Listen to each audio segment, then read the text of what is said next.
या प्रमुख भूमिका असलेल्या आम्ही पदाधिकाऱ्यांच्या वतीनं मी आपलं मनापासून स्वागत करताना आपण यासाठी कोणत्या गोष्टीसाठी ही प्रेस कॉन्फरन्स आयोजित केली आहे त्याचा विषय मी आपणाला सांगतो. त्यानंतर आपली त्या विषयावर आमच्या परीनं ती माहिती आपणाला दिली जाईल आणि त्यावर आपण ती चर्चा करू. आणि ज्या निमित्तानं आपण या ठिकाणी बसलेलो आहोत तो विषय मी तुम्हाला सांगून या चर्चेला, या प्रेस कॉन्फरन्सला आपण प्रत्यक्ष सुरुवात करूया. गेले अनेक दिवस प्रवीण जैन आपले जे मुख्य लेखाधिकारी होते त्यांच्या बाबतीत आम्ही आमच्या स्थायी समितीचे अध्यक्ष अभिषेकजी बारणे यांनी जो प्रशासनाच्या काळामध्ये किंवा प्रशासनाकडून ज्या 3-4 वर्षामध्ये गैरकारभार करण्याचा जो प्रयत्न होता तो शोधून काढला. आणि तो शोधत असताना अनेक वेळा आम्ही मागच्या 3 महिन्यात तुम्हाला आठवत असेल वेगवेगळ्या समितींच्या सभा असतील किंवा महापालिका सभा असेल, मी सुद्धा एक जबाबदार पक्षनेता म्हणून अनेक वेळा ते वक्तव्य केलेलं आहे. इथनं पुढं प्रशासनाने सावध भूमिका घेऊन 4-5 वर्षामध्ये जो शहरामध्ये जो प्रकार आम्हाला बघायला मिळाला, लोकप्रतिनिधी म्हणून आम्ही या ठिकाणी कोणी नव्हतं, कुठल्याही पक्षाचे लोक नव्हते, परंतु प्रशासकीय कालावधीत जे काही प्रकार चुकीच्या पद्धतीनं या शहरात घडले हे आम्हाला दिसले. हे खपवून घेतले जाणार नाहीत. कुठल्याही परिस्थितीमध्ये जर त्यामध्ये कोणी दोषी आढळलं तर त्यामध्ये त्यांच्या प्रशासकीय कारभारात कुठलीही गय आम्ही लोकप्रतिनिधी म्हणून निवडून आल्यानंतर करणार नाही. कुठल्याही शिक्षेची वेळ आली, कुठल्याही कारवाईची वेळ आली तर त्यांना पाठीशी घालायचं काही कारण नाही. या प्रकारच्या सूचना, या प्रकारची तंबी, या प्रकारची त्यांना विनंती, या सगळ्या प्रकारे आम्ही सत्ता स्थापन झाल्या केलेली तुम्हाला मी मुद्दाम या निमित्तानं आठवण करून देतोय. दरम्यानच्या काळात 5-6 दिवसामध्ये प्रवीण जैन यांना स्थायी समिती अध्यक्षांच्या सूक्ष्म पद्धतीनं असलेल्या निरीक्षणानंतर त्यांनी जेव्हा त्यांचा हा कारभार चव्हाट्यावर आणला त्यानंतर काही गैरसमज पक्षाच्या बाबतीत प्रसार माध्यमांमध्ये आम्हाला झालेले वाटतात.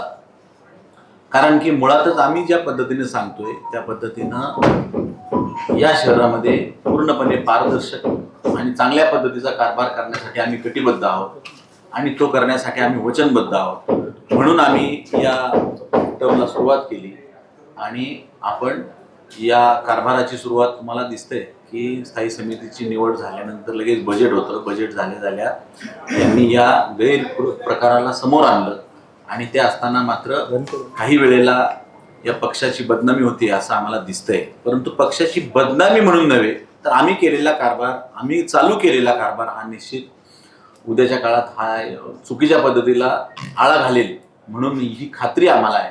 यासाठी आपण या ठिकाणी जमलेलो आहोत. मी याबाबत तुम्हाला स्थायी समिती अध्यक्षांनी यापूर्वी सुद्धा अनेक वेळा माहिती दिलेली आहे. आज सुद्धा त्यांची जी भूमिका आहे त्यासाठी आम्ही सर्वजण त्यांच्या बरोबर आहोत. संपूर्ण पक्षच नव्हे, चुकीच्या गोष्टीला आम्ही कधी माफी करणार नाही.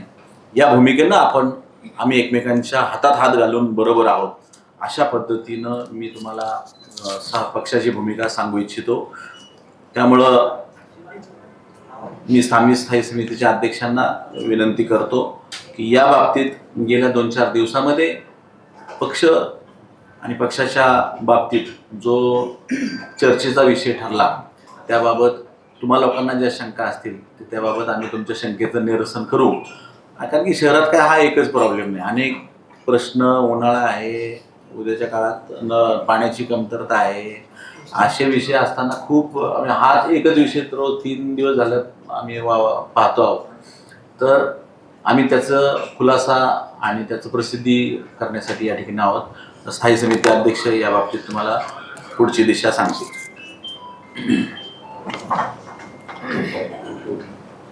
काय केलेली कारवाई आता कोर्टात त्यांच्या बोल.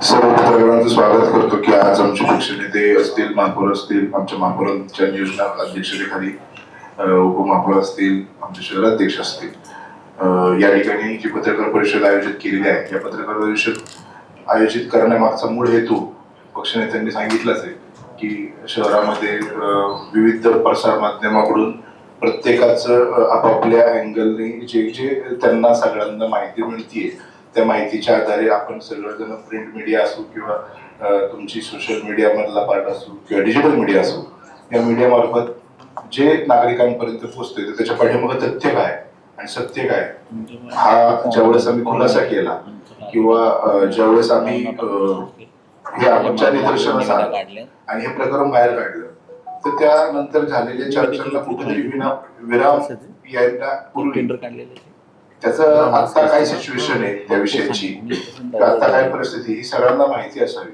मूळ एक सांगायचं झालं तर ज्यावेळेस मी स्थायी समिती अध्यक्ष झालो तर मी अध्यक्ष होण्यापाठीमागे भारतीय जनता पार्टी, देवेंद्रजी फडणवीस, माझे मुख्य मार्गदर्शक शंकर भाऊ जगताप व आमचे बाकी सर्वच आमदार म्हणजे लांडगे असतील, उमाताई खापरे असतील, आम्ही जिगोरके असतील, आमचे अध्यक्ष असतील, सर्वांकडून एक स्ट्रिक्टली सूचना आहेत की बाबा आपल्याला जो कारभार चालवायचा आहे हा पूर्णपणे पारदर्शक कारभार चालवायचा आहे आणि ह्या पारदर्शक कारभार चालवण्यासाठी ज्या चुकीच्या गोष्टी होतील त्या कुठल्याही पद्धतीत करून घेतल्या जाणार नाही.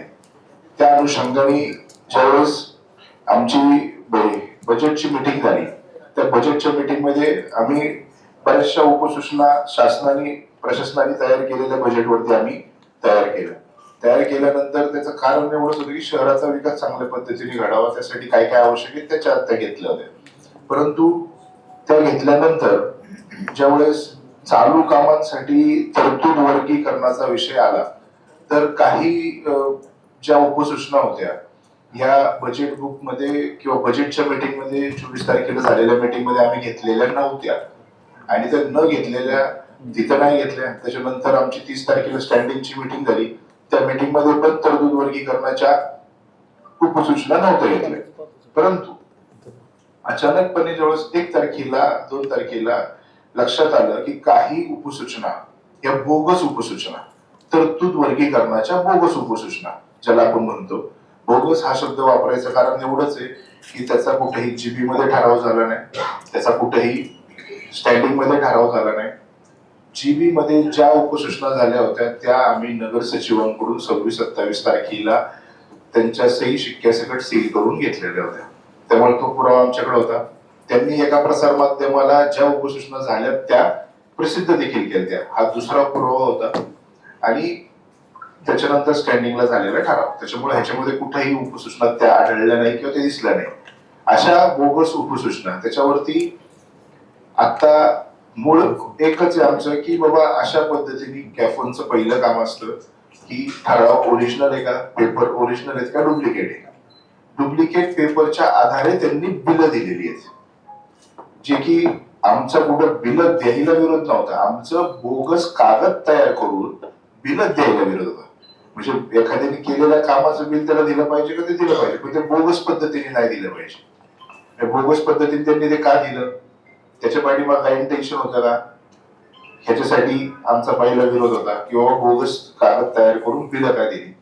त्याच्यानंतर आम्हाला असं सांगण्यात आलं किंवा प्रसार माध्यमांना असं दाखवण्यात आलं की काही नगरसेवकांच्या त्याच्यावरती सह्या आहेत त्या उपसूचनेवरती. आता नगरसेवकांच्या उपसूचनेवरती सह्या आहेत कशाच्या, तरतूद वर्गीकरणाच्या. कुठल्याच नगरसेवकाची बिलावरती सही नाही. परंतु काही ठिकाणी काही लोकांनी असं केलं की बिलांवरती सह्या आहेत किंवा काही असे म्हणजे समाजामध्ये चर्चा झाली किंवा ठराविक ठेकेदाराला बिल दिलं, त्याच्यामध्ये कुठल्याही उपसूचनेवरती ठेकेदाराचं नाव नाही. ती आहे तरतूद वर्गीकरण. आणि ज्यांनी सहाय्य केल्या त्या खरंच त्यांनी केलं का नाही हा पण संशोधनाचा विषय. काहींनी केल्या असतील तर त्यांनी असं विचारल्यानंतर काहींकडून कळलं की आम्हाला आमच्या प्रभागाला बजेट वाटलं की सही केल्यानंतर ते होईल असं काहींना समज झाला, असं काहींचं म्हणणे आलं.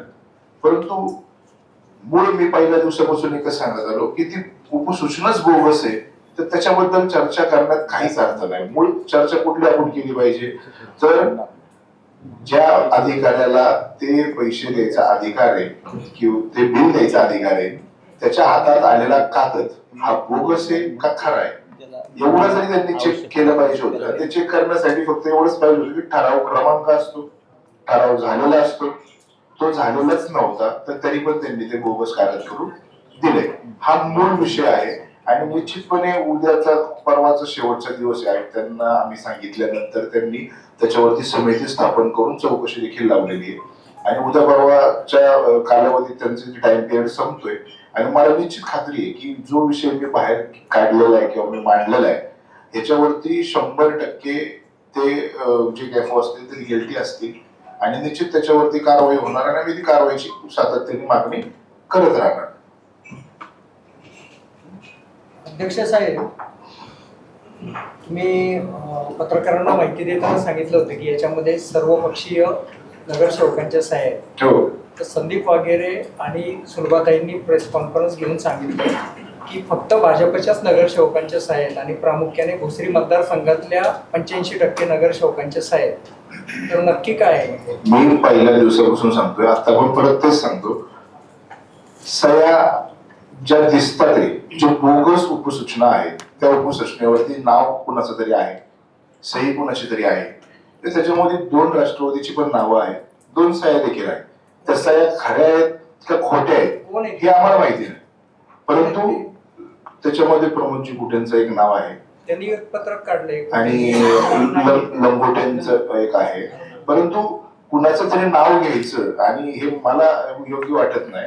परंतु आज त्यांनी स्वतःहून पत्रक काढलं म्हणून मी ते तुम्हाला नाव घेऊन सांगतोय की पत्रक काढलं आणि त्यांचं म्हणणं ते खोटे. मी काय त्यांना हे करत नाही की तुमचं हे मूळ माझं एवढंच म्हणणं आहे की ते पत्रकच सगळी बोगस आहे. ते उपसूचना नावाचा हा प्रकारच नाहीये, तो कागद एक साधा, त्याच्यावरती फक्त काही नगरसेवकांचे सह्या आहेत. आता ते काहींच्या आहेत का नाहीत हे मी गॅरंटेड सांगू शकत नाही. बिलं द्यायचीच होती, फक्त प्रकार चुकीचा होता. स्थायी आणि महापौरांना महापालिका सभेला डावललं असं पहिल्यांदा पक्षनेत्यांनी या विषयावरती मत व्यक्त केलं. आता तुम्ही तसंच म्हणताय, म्हणजे तुम्ही युटर्न घेतला का यावर? मी बिलकुल युटर्न घेतला नाही आणि युटर्न घेणार पण नाही. म्हणजे मी माझं पार्ट क्लिअर करतो की आता तुमचं ते वाक्य होतं काय? बिलं द्यायचीच होती, नाही बिलं द्यायची होती नाही फक्त म्हटलं. बोगस कागद तयार करून बिल बिलं देण्यास एक मिनिट मी तुम्हाला करेक्ट करतो, तुमचं सबमिशन करतो. त्याच्यामध्ये बिलं द्यायची होती मी म्हटलो नाही. मी परत एकदा सांगतो की मी म्हटलो की चुकीच्या मार्गाने बिलं दिली. हो ना, तुमचं वाक्य बोगस कागद तयार करून बिल बिलं देण्यास दिली, विरोध. बिलं दिली, बोगस कागद तयार करून. जर तुम्हाला बिलं द्यायची होती तर कागद ओरिजिनल पाहिजे होता, ते बिलाची शहानिशा पाहिजे होती आणि मग ते बिल दिलं गेलं पाहिजे. आता 52 कोटीचा जो आकडा आहे, ठेकेदारांना बिल दिलेत की बिल द्यायची दिलेली दिलेली खोटं बोलतात. 52 कोटी आपण दिलेले आहेत त्यांना, बरोबर आहे? हा का? आयुक्त म्हणतात 1 रुपया दिला नाहीये. आयुक्त सगळं खोटं बोलतात मग मीडियाशी. आयुक्तांचं असं म्हणणं आहे की आपण ते बिल थांबवले म्हणतात, तुम्ही म्हणताय दिले. माझ्याकडून तुम्हाला पुराव्यासकटच बोलतो. तुम्ही म्हणताय आम्ही खरं म्हणतोय. म्हणून म्हणतोय किती दिली किती थांबवली किती बिलची रक्कम दिली आणि किती थांबवली. जी बिलं तुम्हाला त्या दिवशी ज्या हे दिसल्या, उपसूचना दिसल्या किंवा उपसूचना म्हणण्यापेक्षा जी तरतूद वर्गीकरण दिसली ती बिलं झालेली आहेत. संपूर्ण 52 कोटीची बिलं अदा केली. आयुक्त सरळ शहरवासियांची फसवणूक करतायत, मीडियाला सांगतात की 1 रुपया अदा केलेला नाही. आता आयुक्तांची तुमची प्रेस कधी झाली ती मला माहिती नाही, ती तारीख किती होती माहिती नाही, किंवा तोपर्यंत आयुक्तांना काय माहिती दिली होती की आपण हे माहिती कॅफोनी पण त्या दिवशी मान्य केलं होतं की बिल दिलेली नाही. काय कॅफोनी पण त्या दिवशी मान्य केलं होतं. आम्ही जेव्हा प्रतिक्रिया घेण्यासाठी फोन केला ना त्या दिवशी त्यांनी पण असं सांगितलं होतं की बिल ठेकेदारांच्या खात्यामध्ये गेलेली आहेत त्याच दिवशी. गेली. त्याच्यानंतर आयुक्त सांगतात की बिल थांबवलेली, 1 रुपया पण दिलेला बँकेत गेली पण थांबवली असं आयुक्तांचं म्हणणं होतं. बँकेत गेली पण थांबवली. बँकेत तर गेलीत ना. सगळ्यात मला महत्वाचं बँकेत गेल्याचं कागद माझ्याकडे. अध्यक्ष, सगळ्यात महत्वाचं कसं आहे अध्यक्ष महोदय, सगळ्यात महत्वाचं कसं आहे की आता पूर्वीसारखी मागासलेली पद्धत राहिली नाही की आपण चेक काढला 8 दिवसांनी तो मंजूर झाला, तो आमच्या बँकेतला होता. आता ऑनलाईन व्यवहार झाले, तुम्ही इकडे पैसे टाकले की तिकडे लगेच तो माणूस काढतो. आता तो त्याला गरज नसेल तर दुसऱ्या दिवशी काढले असते. आणि या ठेकेदारांनी परत त्यांची आपली आपण जसं म्हणजे देणे लागत होतो त्यांना, असं ठेकेदारही कोणाला तरी देणे लागत होता असेल, त्यांनी त्याच्या मी त्याच आधारे सांगतोय तुम्हाला की आजच्या प्रणालीप्रमाणे 100% त्यांना बिलं गेलेली. ज्या बोगस उपसूचना होत्या तुमच्या म्हणण्यानुसार हो. त्याचं वर्गीकरण केलंय का तुम्ही? ज्या सह्या आहेत त्या तपासल्यात का किंवा सदस्यांना विचारलं का हे तुमचीच एकेक आहे? ज्या सदस्यांची नावं आणि सह्या आहेत त्यांना बोलून विचारलं का? म्हणजे ज्यांच्या आहेत त्यांच्या ज्यांनी म्हणणं आहे की ह्या आमच्या नाहीत, मग ते पुढचं काय कारवाई करणार? म्हणजे 420चा गुन्हा आहे तो. कसला? बोगस सही करणे एवढंच आहे ना? बरोबर ना? मग मला तसं काही काय करणार? नगरसेवकांनी मान्य केलेत ना आता की बाबा आम्हाला आमची सहीच नाहीये म्हणून. ज्यांनी मान्य केलं आहे आणि ज्यांना मान्य आहे की हे आमची सही नाही, असे किती आणि हे किती? त्याचं वर्गीकरण नाही काढलं अजून. सर या सह्या जर बनावट आहेत तर मग बनावट सह्याचे रॅकेट महानगरपालिकेत कार्यरत आहे का आता? निश्चितपणे त्याची पण आपल्याला हे करायला लागेल. चांगला पॉईंट आहे तुमचा, आपण ऐकताना त्याची पण मागणी करू किंवा ते सगळं चेक करा. या सगळ्या प्रकरणामध्ये आदरणीय महापौर एकदम शांत दिसले, तटस्थ, मजा पाहतायत असं चित्र आहे. किंवा आपल्याला अनुकूल अशी भूमिका सगळे घेतायत. महापौरांचा आणि स्थायी अध्यक्षांचा अनादर झाला, एवढाच मुद्दा अख्ख्या महाराष्ट्रभर गेलाय म्हणजे याच्यातून. पण महापौर काही बोलत नाही त्याविषयी. नाही असं काही नाहीये. आता स्थायी समिती अध्यक्षांनी आपल्याला सविस्तर जे प्रकार घडला त्याबद्दल सर्व माहिती दिली. हे खरं आहे की सर्वसाधारण सभेत किंवा स्टँडिंग सभेमध्ये सर्व उपसूचनांना मान्यता दिली जाते. या उपसूचनांना परस्पर मान्यता दिली गेली. ते सर्व लेखापालांनी केलं हे निदर्शनास आणून दिलं माननीय अध्यक्षांनी. कारण स्वच्छ कारभार किंवा पारदर्शक कारभार करणार असं आम्ही महानगरपालिकेच्या निवडणुकीत सांगितलं होतं. त्याला कुठंतरी तडा न जावा आणि कुठलेही गैरव्यवहार इथून पुढच्या काळात व्हावे नाहीत त्या संदर्भात दक्षता बाळगून माननीय अध्यक्षांनी हे सर्वांच्या समोर आणून दिलं आणि त्याला दुजोरा देऊन लगेच आयुक्तांनी त्यावर चौकशी लावली. आता त्यांची निरपेक्ष चौकशी चालू आहे. त्यांना सक्तीच्या रजेवर पाठवण्यात आलेलं आहे. त्यामुळं नक्कीच या प्रकरणात चांगली चौकशी होऊन खरं काय घडलं ते निष्पन्न होईल आणि त्यानुसार त्या लेखापालांवर कारवाई करण्यात येईल.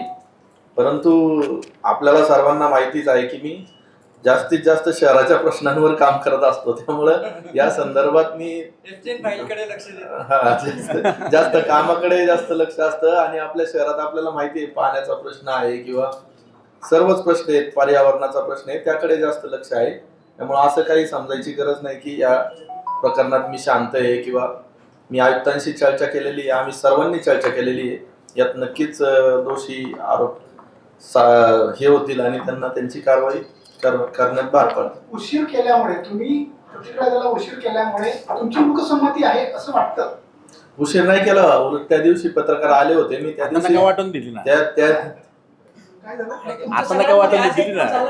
असं म्हणायचं हा. आज एकमत झालंय का तुमचं? तसं नाहीये हो. इतका उशीर का? त्या दिवशी इतका उशीर का? 8 दिवस काय? त्या दिवशी काय व्हायला पाहिजे सर्वांची म्हणून? त्या दिवशी दुपारीच मला पत्रकार भेटले होते. मी 5 वाजता संध्याकाळी प्रेस पण घेणार होतो, परंतु तुम्हाला सांगितलं की खरंच वेळ भेटत नाहीये कामामुळं, त्यामुळं राहून गेलं. पण आज झालं ते.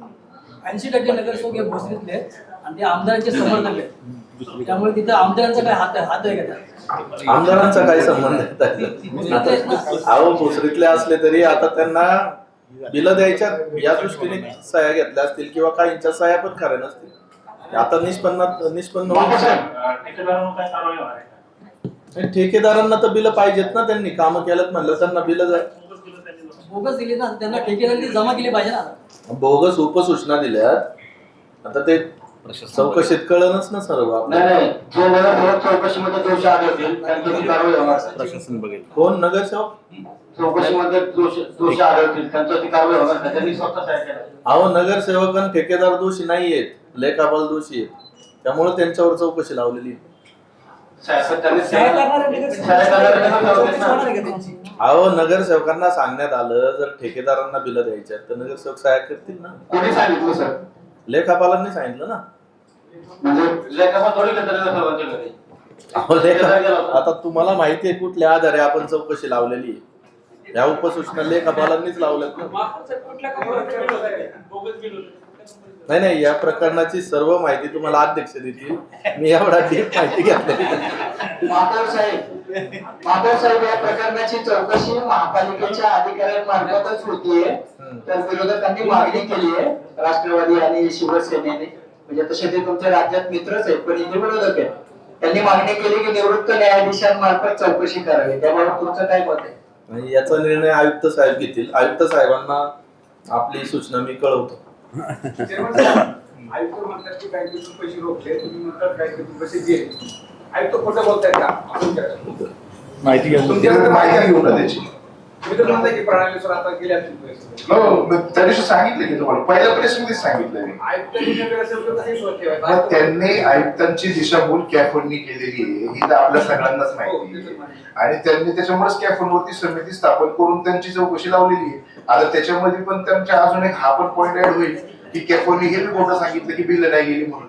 आयुक्तांनी जेव्हा सांगितलं आपल्याला सर्वस्वी बिल सोडायचा अधिकार खाली कॉम्प्युटर चालवायचं ते सोडायचा अधिकार कॅफोनला आहे. त्यामुळे कॅफोननी जे जे केलंय त्याच्या अगेन्स्ट त्यांच्यावरती चौकशी लागली आणि त्या चौकशीत त्यांना जे कमिशनर साहेबांना पण त्यांनी जे फोटो फिडिंग केलं असेल ते कमिशनर साहेब निश्चितपणे त्या 5-7 दिवस उद्याचाच दिवस समजा उद्या परवा जाऊन सगळं सगळं मॅनेज होऊन जाईल. यामध्ये असं दिसतं चेअरमन, यामध्ये अधिकारी आणि ठेकेदार यांच्या संगणमत करूनच हा जो गुन्हा काढण्यात आली होती. यामध्ये जे ठेकेदार आहेत हे तेवढेच जबाबदार आहेत. त्यांची जी प्लॅन आहे त्यांना चौकशीमध्ये जर चुकीचं वाटलं तर त्यांना काळामध्ये टाकणार. निश्चितपणे त्यांना जर उद्या चौकशीमध्ये कळलं की त्यांच्या एचओडीने तो बिल चेकच नव्हतं केलं तरी पण खाली आलं असं पुढं काय आलं की एचओडीने चेक नाही केलं, एचओडीच्या सह्या नाही, खाली बिल आलं, असं काय झालं असेल तर त्याच्यावर चेअरमन त्या ठेकेदाराचं नाव काय? कुठली एक नाहीये. एक नाही कंपन्या 70च्या पुढे कंपनी आहेत आणि त्यांची सगळ्यांची आता कोण दोषी हे 8 दिवसात कळत. ज्यावेळेस ऑथॉरिटी सांगेल तर निश्चितपणे तुम्हाला सगळ्यांना नाव सांगितली जाते की पुढल्या एचओडीने जर सांगितलं की मी बिल चेकच नव्हतं केलं तरी पण ते खाली गेलं की आपण मान्य केलं याचं बिल, असं जर कोणाचं बिल आलं असेल तर ते त्याचं पण प्रकरण बाहेर निघालं. चेअरमन, हे सर्व बोगस सूचनांचं जे कारभार ज्या दिवशी होत होतं त्या दिवशी रात्री अहमदाबादमध्ये मटण आणि दारूची पार्टी झाली असा आरोप देखील आपल्या विरोधकांनी केलेला आहे. त्याची चौकशी करून दोषींवर कारवाई करणार आहोत. हो, निश्चितपणे जसं त्यांनी सांगितलं मग आमच्या पक्षातल्या सर्वांनी सांगितलं की त्यावेळेचे कॅमेरे चेक करा अशा ओरली सूचना दिल्या जातात. नेत्यांना मी सगळं लेखी पण देऊ की कॅमेरे चेक करा. त्या दिवशी जर खरंच असं काही झालं असेल तर निश्चित त्यांच्यावर सगळ्यांवर कारवाई अजून तीव्र झाली पाहिजे. चेअरमन, आज सुद्धा दारूच्या बाटल्या महानगरपालिकेच्या आपल्या मुख्य इमारतीत आहेत. दुसऱ्या मजल्यावरती पुरुषांचं जे टॉयलेट आहे त्याच्या ते कॅबिन म्हणजे डस्टबिन मध्ये दारूच्या बाटल्या आहेत. आजची परिस्थिती आहे गंभीर परिस्थिती. आपण लगेच त्यांना आजच सूचना देऊया की चेक तपासून घ्या. अर्ध्या तासापूर्वीची सांगू आपण आज लगेच. त्यांच्यावरती सुरक्षा विभागावरती काय म्हणजे त्याच्यात सुरक्षा विभाग आहे. ऐका एक मिनिट. आता ह्या बाबतीत आहे ना महानगरपालिकेच्या इमारतीतल्या सुरक्षिततेच्या बाबतीत मग त्यामध्ये गेटच्या म्हणजे सुरुवातीच्या गेट पासून ते सर्व हे बघा महापालिकेमध्ये महापालिकेचं काम सुकर असावं. किमान लोकांनी कमाल सुविधा इथनं घेऊन जाव्या आणि त्या शहरामध्ये जास्तीत जास्त लोकांना त्याचा फायदा व्हावा असा त्यातला आमचाही प्रयत्न आहे. आम्ही आता परवा मागच्या आठवड्यातच कमिशनरवर चर्चा केली आणि त्यांना स्ट्रिक्टली सांगितले की काय होतंय की अनेक लोकांचा काहीच संबंध नसतो. त्यांच्या गाड्या तासनतास इथं उभ्या असतात, आतमध्ये असतात.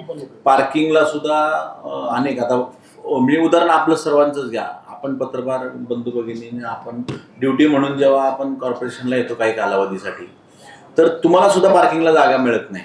तुमच्या गाड्या कुठेतरी गेटच्या आजूबाजूला किंवा तुम्ही लोक ॲडजस्ट व्हावं म्हणून सिट्रसला वगैरे पलीकडे लावून क्रॉसिंग करून चालत येतात. परंतु आमच्या नगरसेवकांना गाड्या नसतात. परंतु काही नको त्या लोकांच्या गाड्या इथं असतात. मग तुम्ही आत्ता जो प्रकार सांगितला की टॉयलेटमध्ये या दारूच्या बाटल्या सापडणं किंवा नको त्या गोष्टी इमारतीमध्ये आढळणं या 100% आपल्यासाठी चांगल्या गोष्टी नाहीत. मग प्रत्येक वेळीला त्या येणाऱ्या नागरिकाचं स्क्रीनिंग होणं आणि त्याचं ओळखपत्र तपासणं हे तुम्हाला आम्हाला उद्याच्या काळात बंधन करावं लागणार आहे. त्यामुळं आम्ही तुम्हालाही विनंती करतो की काय होतं की आपले अनेक पत्रकार बंधू भगिनी आहेत, आपणही त्याबाबत जागरूक राहणं. आता जसं तुम्ही सांगितलं म्हणजे हे आपल्या शहराला गालबोट आहे. आता हे तुम्ही कुठं खरं ऑफ द रेकॉर्ड राहू द्या, चांगल्या गोष्टी नाही त्या, परंतु त्या स्क्रीनिंग करणं, त्या सुरक्षितता ठेवणं हे मात्र सगळ्यांचं काम आहे. ते आपण उद्याच्या काळामध्ये सुधारलेलं तुम्हाला दिसेल अशी भूमिका आम्ही ठेवली आहे. रेकॉर्ड आहे पण कारवाई होणार का त्याचे काय?